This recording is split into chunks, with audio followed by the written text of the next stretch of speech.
Hello students, मैं S Chandrawat आपके सामने फिर से लेकर उपस्थित हुआ हूँ 11th क्लास केमिस्ट्री। और इसके अंदर अपन चर्चा कर रहे हैं लेसन 6 ऊष्मागतिकी से संबंधित। देखिए, ऊष्मागतिकी से संबंधित अपना ये लास्ट पार्ट है और इसके अंदर अपन चर्चा करेंगे एक बहुत ही महत्वपूर्ण टॉपिक, और वो है अपना गिब्स मुक्त ऊर्जा। इसके बारे में अपन चर्चा यहाँ पर करेंगे, ठीक है ना। अब क्या होती है गिब्स मुक्त ऊर्जा, किस प्रकार से अपन इसको पढ़ते हैं, वो सारी चीज़ें आप लोगों को यहाँ पर बताई जाएगी। तो ध्यान से आप लोग समझने का इसको प्रयास कीजिए। टॉपिक है गिब्स मुक्त ऊर्जा। अब देखो भाई, गिब्स मुक्त ऊर्जा के बारे में बात करें तो सुनो, अपन ने पढ़ा है स्वतः प्रवर्तित प्रक्रम, यानी स्वतः प्रक्रम। अब ये जो स्वतः प्रक्रम होता है ना, जब ये संपन्न होता है तो इस समय ऊर्जा क्या होती है, मुक्त होती है। जब स्वतः प्रवर्तित प्रक्रम जो होता है वो संपन्न होता है तो उस समय ऊर्जा क्या होती है, मुक्त होती है। और वो जो ऊर्जा है ना, जो ऊर्जा मुक्त हो रही है स्वतः प्रक्रम के दौरान, उस ऊर्जा को ही अपन क्या बोलते हैं, गिब्स मुक्त ऊर्जा कहते हैं, ठीक है। अब ये जो गिब्स मुक्त ऊर्जा है, इस मुक्त ऊर्जा के बारे में अपन कुछ परिभाषाएं, कुछ फॉर्मूले यहाँ पर ध्यान रखेंगे। तो सबसे पहली बात तो मैं आपको इसके बारे में बता दूं कि स्वतः प्रवर्तित प्रक्रम के निर्धारण के लिए, स्वतः प्रवर्तित प्रक्रम, स्वतः प्रवर्तित प्रक्रम के निर्धारण के लिए, स्वतः प्रवर्तित प्रक्रम के निर्धारण के लिए एक ऊष्मागतिकी फलन दिया गया है। एक ऊष्मागतिकी फलन दिया गया है, ऊष्मागतिकी फलन दिया गया है, जिसे फलन दिया गया है, जिसे गिब्स मुक्त ऊर्जा, जिसे गिब्स मुक्त ऊर्जा है ना, और इसको प्रदर्शित करते हैं अपन कैपिटल G कहा जाता है, ठीक है भाई। तो कोई भी प्रक्रम स्वतः है, कोई भी प्रक्रम अपने आप संपन्न होगा अथवा वो अपने आप संपन्न नहीं होगा, इस बात का पता आपको लगाना है कि कोई भी प्रक्रम स्वतः प्रक्रम है अथवा स्वतः प्रक्रम नहीं है, इस बात का पता आपको लगाना है। तो उसके लिए अपन क्या काम में लेते हैं, गिब्स मुक्त ऊर्जा को काम में लेते हैं, ठीक है भाई। अब सुनो, यहाँ पर बात करते हैं कि ये गिब्स मुक्त ऊर्जा होती क्या है। तो देखो भाई, यह जो है ना, ये गिब्स मुक्त ऊर्जा जो होती है, ये आपकी एक तो एंट्रोपी S, उसके अलावा एंथैल्पी H और ताप T के मध्य संबंध होता है। तो ये क्या होता है, ये एंथैल्पी H, ताप T और एंट्रोपी S, इन चार चीज़ों के बीच का जो संबंध होता है ना, या फिर बोले अपन H और TS के बीच का जो संबंध होता है ना, यही क्या कहलाता है, गिब्स मुक्त ऊर्जा कहलाता है, ठीक है ना। तो यहाँ पर पहले मैं आप लोगों को बता दूं, क्या बोला मैंने यहाँ पर आप लोगों से कि गिब्स मुक्त ऊर्जा, गिब्स मुक्त ऊर्जा G, गिब्स मुक्त ऊर्जा G एंट्रोपी S तथा एंथैल्पी H एवं ताप T के मध्य संबंध होता है, T के मध्य संबंध होता है। अब बात आती है कि ये संबंध कौन सा होता है इनके बीच में। तो देखो भाई ध्यान से, गिब्स मुक्त ऊर्जा G बराबर क्या होता है, H माइनस TS होता है। क्या बोला मैंने, गिब्स मुक्त ऊर्जा G बराबर H माइनस क्या होता है, TS होता है। ये होता है आपका इन तीनों के मध्य संबंध, ठीक है। तो ये जो संबंध है यही आपकी क्या है, गिब्स मुक्त ऊर्जा होती है। ठीक है ना। अब सुनो, अपन ने क्या बात की शुरुआत से कि कोई भी प्रक्रम जो है वो स्वतः संपन्न होगा या स्वतः संपन्न नहीं होगा, इस बात का निर्धारण करना है तो उसके लिए एक उष्मागतिकी फलन दिया गया, जिसे अपन ने क्या बोला, गिब्स मुक्त ऊर्जा इसको अपन ने कहा है। ये होती क्या है तो मैंने आपको बताया, एंट्रोपी, एंथैल्पी और ताप, इन तीन के मध्य क्या होता है, ये संबंध होता है। संबंध क्या है, G बराबर H माइनस TS है। ठीक है ना। अब बात करते हैं इसके बारे में। तो देखो, ये जो गिब्स मुक्त ऊर्जा है ना, ये अवस्था फलन होती है। क्या होती है ये, अवस्था फलन। अब मैंने आपको तंत्र के गुण बताए थे, उस तंत्र के गुण में अवस्था फलन का मतलब क्या बताया था, इसका मतलब मैंने आपको बताया था कि ऐसे गुण जो प्रारंभिक व अंतिम अवस्था पर निर्भर करते हैं उन्हें क्या बोलते हैं, उन्हें अपन बोलते हैं अवस्था फलन। ठीक है ना। तो क्या बोलेंगे यहाँ पर कि गिब्स मुक्त ऊर्जा, गिब्स मुक्त ऊर्जा एक अवस्था फलन है, एक अवस्था फलन है,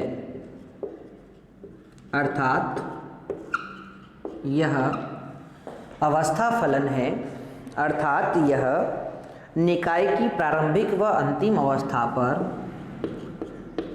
निकाय की प्रारंभिक व अंतिम अवस्था पर, अंतिम अवस्था पर निर्भर करती है। ठीक है। तो ये एक अवस्था फलन है, ये चीज भी आप लोगों को पता होने चाहिए। ठीक है ना।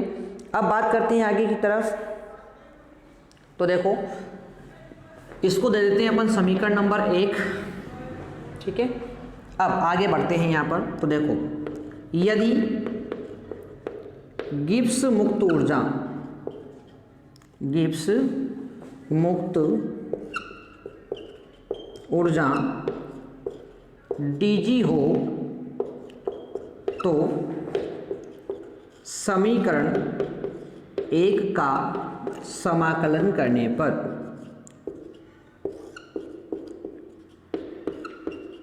अब देखो dg का मतलब क्या हुआ कि इसमें बहुत सूक्ष्म परिवर्तन हुआ है। dg का मतलब क्या हुआ कि गिब्स मुक्त ऊर्जा में क्या हुआ है, बहुत ही थोड़ा सा परिवर्तन हुआ है। तो जब थोड़ा सा परिवर्तन आपको निकालना होता है तो अपन क्या करते हैं, समाकलन कर लेते हैं। तो समीकरण 1 का समाकलन करने पर, तो देखो भाई परिवर्तन यहां पर क्या हुआ है इसके बारे में अपन थोड़ा सा यहां पर देखें। 1 मिनट, हाँ सही है। ठीक है। तो परिवर्तन अपन यहां पर देखें तो देखो इसमें भी परिवर्तन क्या हुआ है, सूक्ष्म हुआ है, तो इसको क्या लिखेंगे, dg लिखेंगे। h में परिवर्तन क्या हुआ है, सूक्ष्म हुआ है, तो इसको dh लिखेंगे। ठीक है। माइनस t में परिवर्तन, ताप तो स्थिर है। ठीक है। s में परिवर्तन शून्य हुआ, सूक्ष्म हुआ है, तो उसको क्या लिखेंगे, ds लिखेंगे। ठीक है ना। तो इस प्रकार से अपन इसको प्रदर्शित यहाँ पर कर देते हैं। अब सुनो ध्यान से, परिवर्तन जो होता है ना, इसको प्रदर्शित करने के लिए एक और चीज आप लोगों को यहाँ पर देखनी है। अब सुनो, ये जो था अपने पास क्या लिखा हुआ था, ts लिखा हुआ था। ठीक है ना। इस ts का अपन ने क्या किया, यहाँ पर d अपन ने इसके आगे लगाया है, या फिर इसको थोड़ा सा अपन चेंज करके इसको अवकलन ही लिख लेते हैं ताकि थोड़ा सा आपको कंफ्यूजन ना हो। ठीक है ना। समाकलन आगे करेंगे अपन। देखो तो अवकलन अपन ने किया यहाँ पर, तो देखो क्या लिखा, इसको तो क्या लिखेंगे, dg लिखेंगे, इसको लिखेंगे dh। अब देखो इन दोनों का अवकलन करना है तो आपको अवकलन कैसे करते हो आप लोग, एक का अवकलन करके दूसरे को स्थिर करते हैं, दूसरे का अवकलन करके पहले को स्थिर कर देते हैं। तो यहाँ पर क्या किया, पहले को स्थिर किया, दूसरे का अवकलन किया। ठीक है। उसी प्रकार से आगे क्या करेंगे अपन, जो है पहले को स्थिर करेंगे, दूसरे का अवकलन कर देंगे, यानी t का अवकलन कर देंगे। देखो t को स्थिर रखा था, ds का अवकलन हो गया, s का अवकलन हो गया। ठीक है ना। s को स्थिर रखा, t का अवकलन हो गया। ठीक है ना। तो इस प्रकार से अपन इसको यहाँ पर लिखते हैं। अब बात करते हैं आगे की तरफ। तो देखो समतापी प्रक्रम में, समतापी प्रक्रम, अब यदि मान लेते मैंने यहाँ पर कौन सी कंडीशन लगा दी, समतापी प्रक्रम की कंडीशन लगा दी। अब देखो मैंने आपको बताया था समतापी प्रक्रम पढ़ाते समय कि समतापी प्रक्रम में dt बराबर क्या होता है 0, यानी तापमान में परिवर्तन क्या रहता है 0। अब सुनो, इस dt का मान 0 हो गया तो इस पूरे का मान क्या हो जाएगा 0, यानी ये वाला जो चीज़ है ना पीछे वाली, ये क्या हो जाएगी, हट जाएगी यहाँ से। ठीक है, तो बचेगा कौन, dg बराबर dh माइनस TdS, ये चीज़ अपने पास बची रहेगी। ठीक है ना, तो ये चीज़ अपने पास यहाँ पर बची रहेगी। अब आपको क्या करना है, अब ये जो समीकरण यहाँ पर आ गई है समाकलन, इसका समीकरण नंबर 2 का क्या करना है, समाकलन आपको करना है। ठीक है ना, तो यहाँ तक आप लोगों ने नोट कर लिया होगा। अब आगे अपन बढ़ते हैं, तो मैं आपको ऊपर वाली जो चीज़ है इसको मिटा देता हूँ यहाँ से।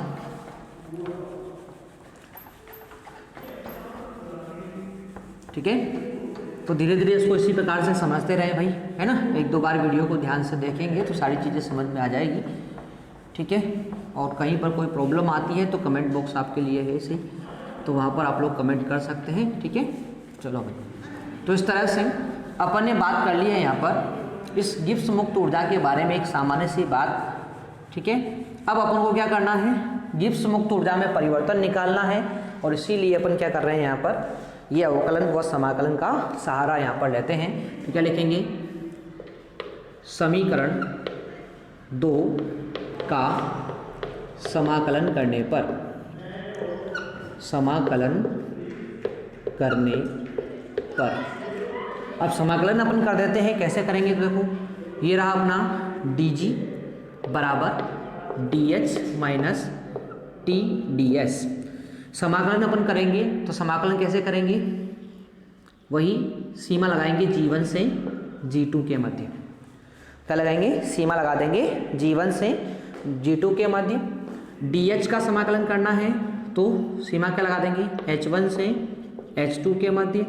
ds का समाकलन करना है, थोड़ा सा इसको दूर लिख देते हैं, तो क्या लगा देंगे, समाकलन S1 से S2 के मध्य।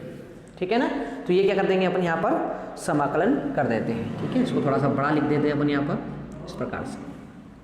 ठीक है, अब देखो भाई, समाकलन जैसे ही किया जाता है यहाँ पर, तो कि समाकलन कैसे करेंगे, G2 को पहले इससे गुणा करेंगे, फिर G1 को गुणा करेंगे। तो देखो पहले ऊपर वाली लिमिट से गुणा कर देते हैं, तो क्या जाएगा G2 माइनस, फिर नीचे वाले से तो G1। ठीक है, बराबर यहाँ पर क्या आ जाएगा, ऊपर वाले से गुणा करेंगे तो H2 माइनस, फिर नीचे वाले से गुणा करेंगे तो क्या आएगा H1, ये आ जाएगा माइनस T। आगे क्या है, यहाँ पर क्या आएगा S2 माइनस S1। तो समाकलन करने पर ये चीज़ अपने पास आ जाती है। अब सुनो, ये कौन है, G2 माइनस G1 क्या है, ये गिब्स मुक्त ऊर्जा में परिवर्तन है, यानी कि डेल्टा G है। ये क्या है, एंथैल्पी में परिवर्तन है, यानी डेल्टा H है, माइनस T, तो यहाँ पर सेम आ जाएगा। और S क्या है, अपना एंट्रोपी में परिवर्तन है। तो ये अपने पास एक समीकरण आ गई है गिब्स मुक्त ऊर्जा में परिवर्तन की, और ये बहुत ही इंपॉर्टेंट समीकरण है, इसी को आप लोगों को ध्यान में रखना है। ठीक है, चलो, तो ये समीकरण निकालने के लिए अपन ने सारा काम यहाँ पर किया है ये। ठीक है, तो ध्यान रखेंगे, गिब्स मुक्त ऊर्जा में परिवर्तन की समीकरण जब भी आप लोगों से पूछी जाए तो क्या बताना है, डेल्टा G बराबर delta H minus T delta S आपको बतानी है। और इसी समीकरण की सहायता से अपन ज्ञात करते हैं कि कोई भी प्रक्रम स्वतः है अथवा नहीं होगा। तो इसके बारे में चर्चा अपन यहाँ पर करेंगे। ठीक है, तो ये थी अपनी गिब्स मुक्त ऊर्जा में परिवर्तन की समीकरण। ठीक है, चलो, तो यहाँ पर ध्यान रखेंगे, इसी का एक और नाम होता है, इस समीकरण को अपन क्या बोलते हैं, इसको गिब्स हेल्महोल्ट्ज समीकरण कहते हैं। कभी डायरेक्ट पूछ लिया जाता है आप लोगों से कि गिब्स हेल्महोल्ट्ज समीकरण लिखिए। ठीक है, तो क्या लिखेंगे अपन, ये वाले समीकरण लिखेंगे, समीकरण कहते हैं।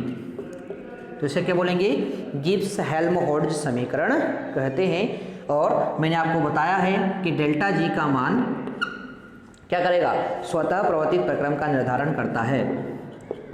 डेल्टा G का मान स्वतः प्रवर्तित प्रक्रम का निर्धारण करता है, यानी डेल्टा G का मान जो होता है ना, यही आपको बताएगा कि प्रक्रम स्वतः होगा अथवा नहीं होगा।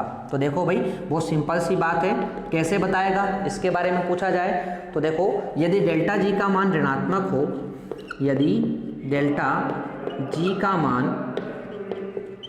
ऋणात्मक क्या हो, ऋणात्मक हो, तो डेल्टा जी का मान ऋणात्मक हो तो प्रक्रम स्वतः प्रवर्तित होता है, तो प्रक्रम स्वतः प्रवर्तित होता है।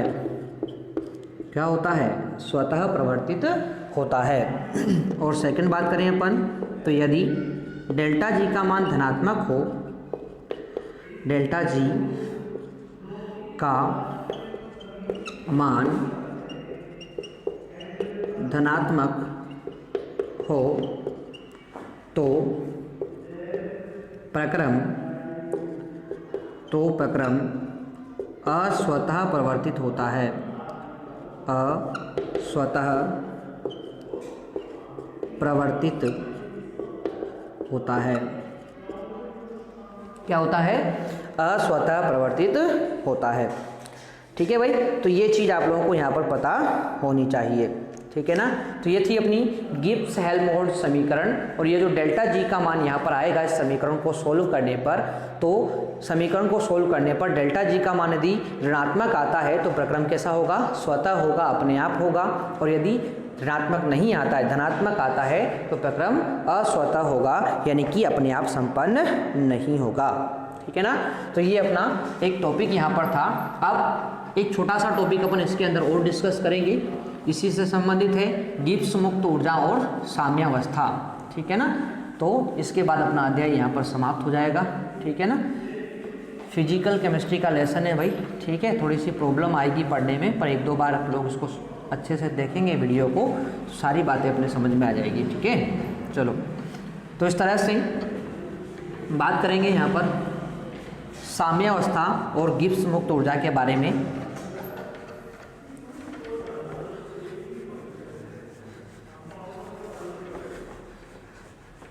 देखो यहाँ पर,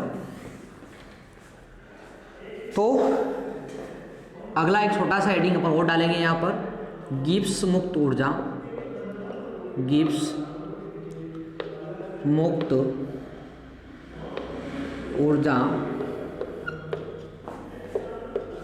परिवर्तन एवं साम्यावस्था, एवं साम्यावस्था। ठीक है, इसके बारे में चर्चा अपन यहाँ पर कर लेते हैं। तो देखो, इसको पढ़ने के लिए अपन क्या करते हैं, एक उत्क्रमणीय अभिक्रिया लेते हैं, एक उत्क्रमणीय अभिक्रिया ए प्लस बी से बनता है C प्लस डी से। ठीक है। अब साम्यावस्था जो होती है, साम्यावस्था में डेल्टा जी का मान कितना होता है? 0 होता है। ठीक है। अब देखो, एक समीकरण आपको ध्यान रखनी है, डेल्टा जी बराबर delta G standard minus plus RT ln K। ये एक समीकरण आप लोगों को ध्यान रखनी है। ठीक है, डायरेक्ट आप लोगों को ध्यान रखनी है, इसका कोई सॉल्यूशन अपन नहीं करेंगे। ठीक है। अब यहाँ पर क्या होता है, डेल्टा जी का मान क्या है? 0 है। डेल्टा जी का मान क्या है? 0। तो देखो भाई, ये चीज़ तो क्या हो जाएगी? 0 हो जाएगी। बराबर क्या आएगा? Delta G standard plus RT ln K है। अब देखो, ये इस वाली चीज़ को मैं इस तरफ ले आऊँगा तो क्या हो जाएगी? ये माइनस में हो जाएगी ना, तो क्या हो जाएगा? डेल्टा जी स्टैंडर्ड बराबर माइनस RT ln K। ये चीज़ अपने पास यहाँ पर आ जाती है। अब चूंकि आपको पता होना चाहिए, ln और log में एक संबंध होता है। क्या संबंध होता है? 2.303 log 10, है ना, ये संबंध होता है। तो ये चीज़ अपन कहाँ रख देंगे? यहाँ पर रख देंगे। तो एक फॉर्मूला अपने पास आ जाता है, डेल्टा जी स्टैंडर्ड बराबर माइनस 2.303 RT log K, ये समीकरण अपने पास आ जाती है। और कभी कभी आप लोगों से पूछ लिया जाए कि मानक गिब्स मुक्त ऊर्जा में परिवर्तन, देखो स्टैंडर्ड लगते ही है क्या हो जाती है, मानक हो जाती है। यानी कि आपको ये पूरी परिभाषा याद रखने की जरूरत नहीं है, पूरा का पूरा सोल्व करने की जरूरत नहीं है, अपन को तो केवल क्या याद रखनी है, एक समीकरण ध्यान रखनी है, ठीक है ना।